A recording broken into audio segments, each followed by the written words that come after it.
今回あるインタビューを紹介したいと思います。そのインタビューっていうのが1962年にビートルズがデビューシングルの Love Me Do を発売してからまだ間もないという時期に収録されたものなんですけど、それが一応ビートルズの現存するインタビュー音源としては一番古いものになります。そのインタビューを行ったラジオ局というのが、ボランティアが運営しているような本当に小さい規模のもので、本当に2カ所の病院でしか流れないようなラジオ番組だったんですけど、それがね、ビートルズの初のインタビューということで、当時デビューしたてのビートルズがね、どのようなことを言ったのかっていうのをちょっとね、今回頑張って和訳をしたので、聞いてみたいと思います。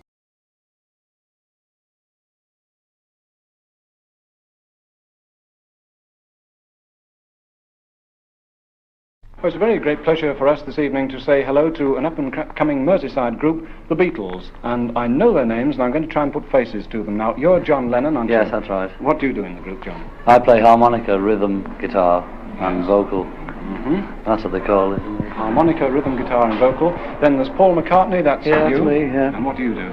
Play bass guitar and sing, I think. Oh, you know, that's what they say. Quite apart from being vocal. Yeah, well, yeah. Same thing. Then there's George Harrison. How do you do? How do you do? What's your job? Lead guitar and sort of singing. By playing lead guitar, does that mean you're sort of leader of the group, or are you? No, just... Well, you see, the other guitars, the rhythm. Yeah. Ching, ching, ching, you see. It's solo guitar, you see. John is in fact the leader of the group. Yeah, I don't know whether we caught that or not, but I hope it went in. Yeah. And over in the background here, and also in the background of the group, but making a lot of noise, is Ringo Starr. Hello. You're new to the group, aren't you? Yes, 9 weeks now. Were you in on the act when the recording was made of Love Me Yes, Do? I'm on the record. Yeah, you're on that disc. I am. It's down on record, you know. Now, I'm the drummer. what's that offensive weapon you've got there? Those are your Well, drumsticks. it's just a pair of sticks a fan have just bought me, you know, because we're going away, and they put my name on. Yeah. And it's good, you know. Well, you say you're going away. That leads us on to another question now. Where are you going? Germany, Hamburg. Yeah. Now, you have 2 weeks. standing engagements over there, haven't you? Well, the boys have been there quite a lot, you know, and I've been there with other groups, but this is the first time I've been there with the Beatles. Well, Paul, you tell us, how did you get in on the act in Germany? Well, it was all through an old agent. We first went there for a fellow who used to manage us, and Mr. Alan Williams of the Jacaranda Club in Liverpool, and he found the engagement, so we sort of went there, and then went under our own steam, as they say, afterwards, you know. And we've just been going backwards and forwards and backwards and forwards. You're not dizzy at all? Well, yes, actually, yes. Yes, yeah. It's my left leg, you know, the war. George, were you brought up in Liverpool? Yes, so far, yes. Whereabouts? Well, born in Wavertree and bred in Wavertree and Speke. Well, the aeroplanes are, you know, yes, the aeroplanes. Are you all Liverpool types then? Yes. Types, yes. Liverpool types. Now, I'm told that you were actually in the same form as young Ron Wycherley, now... Ronald, yes. Yes, now Billy Fury. In St. Silas. In which? St. Silas. Really? Yes, I'm sure it was. Now... It was. It wasn't Jingle Vale like you said in the Musical Express. Oh. No, that was No, wrong. that was wrong. St. Silas School. Well, now I'd like to introduce, if I may, a young disc jockey who helps us out with programmes at Cleaver and Clatterbridge Hospitals. His name is Malcolm Threadgill. He's 16 years old, and I'm sure you'd like to ask some questions from the teenage point of view, Malcolm. Yes, thank you. I understand you've made other recordings before on German label. Yeah. Is that right? What ones were they? Well, we did first of all, we made a recording with a fellow called Tony Sheridan. We were working at a club called the Top 10 Club in Hamburg. And we made a recording with him called My Bonnie, which got to number 5 in the German hit parade, but it didn't do a thing over here. You know, it wasn't a very good record, but so the Germans must have liked it a bit, you know. And we,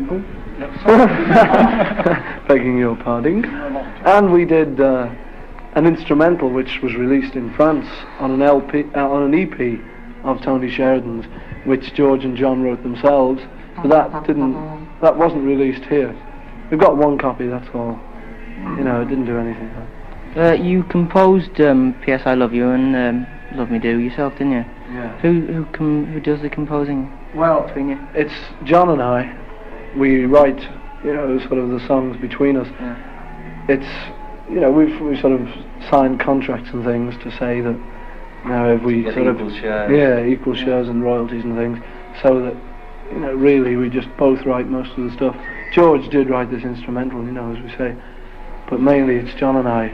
We've written over about 100 songs, but we don't use half of them. We just happened to sort of rearrange Love Me Do and played it to the recording people, and P.S. I Love You, and they seemed to quite like it, so that's what we recorded. And that was Paul McCartney telling you all about it. Is there any more of your own compositions you intend to record? Well, we did record another song of our own when we were down there, but it wasn't finished enough. So we'll take it back next time and see how they like it then. Yeah. Well, that's all from my end. Well, thank you for asking the questions, Malcolm. Now, in closing, I would like to just ask you, we're recording this at Hume Hall, Port Sunlight. Did any of you... I'll start again in English. Yeah. Did any of you come over this side before you became famous, as it were? Do you know this district? Well, famous, if being famous is being in the hit parade, well, we've been over here. We were here about 2 months ago. Been here twice, haven't we? I've got relations here, Rock Ferry. Have you? Yes.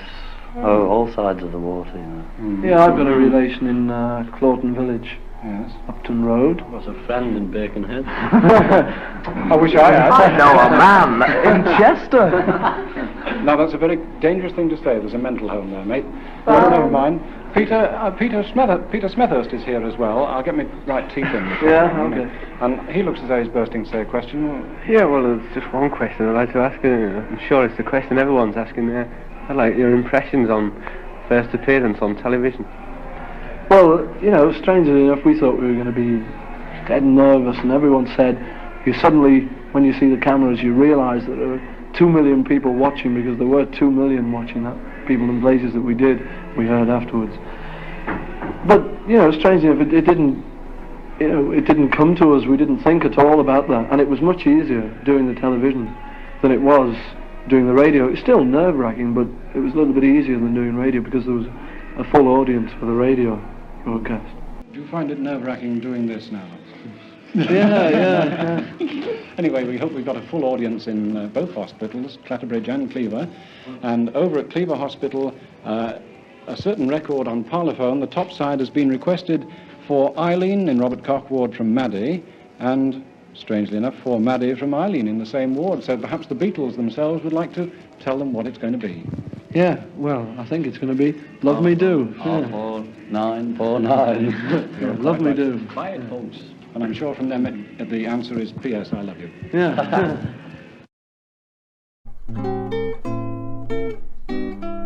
はい、ということでいかがだったでしょうか。今回のインタビューが収録された時期というのが、ドラムのリンゴスターが加入してからまだ半年も経っていないという時期なんですけど、それでもね、リンゴスターとビートルズって過去にも何度もね、共演した経験があったので、この時期ですでに馴染んでいる感じでしたけど、でもう一つ大きなポイントとしては、ポールがね、ビートルズのリーダーはジョンだってことをはっきり言ってる点なんですけど、今後のビートルズの活動を見ていくと、みんなね、対等にやってる感じに見えるんですよ。でビートルズ自身もやっぱりリーダーを立てるというよりは、みんな対等に頑張るみたいな感じでやってたと思うんですよ。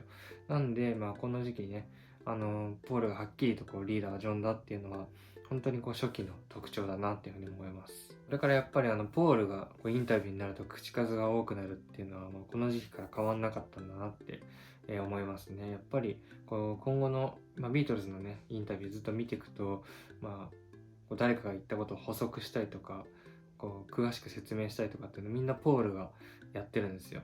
なんでね、この時期からもその素質というか、なんか特徴がね、出てましたね。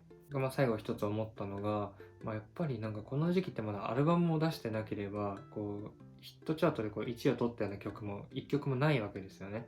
でそれでもあたかももう今後の成功を見通してるような雰囲気で、ドイツで出したレコードが売れなかったのが昔の話のように話してたりとか、ジョンとポールがお互いにね作った曲を均等に割るっていうしっかりした話をもうすでにしているとかね、そういうところがね、非常に僕としては印象深かったです。はい、ということで、ビートルズのインタビューってジョークが聞けたりとか、作品について詳しく説明してたりとか、聞いていくとすごい面白いんで、今後ね、僕もちょっとずつ和訳してね、皆さんに聞いていただきたいと思います。